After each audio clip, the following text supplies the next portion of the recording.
Yo! Maulan. Alright, mabilisan lang no, bago pumasok. Tayo po'y magko-congratulate muna dito sa mga taga San Miguel natin. Ayan, yan ang sinasabi ko na mahirap talagang piliin ng mananalo dyan. Kailangan mo talagang enjoyin lang yung laro, no? Kitaan nyo naman, mainit na shooting ng TNT, di ba? Pero San Miguel manage, no, to come back, di ba? Sabi ko sa prediction ko, pag mainit ang shooting ng TNT, pag gumana, may chance. Pero hindi pa rin ako nagpakumpiyansa. Ayoko kasing matulad sa iba dyan, no? Pero ganun pa man, congratulations dito sa ating San Miguel Beermen, no? Bali, panonoodin ko muna bago tayo gumawa ng analysis, ha?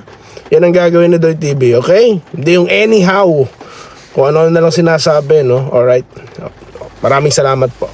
Buhay po kayo, ha?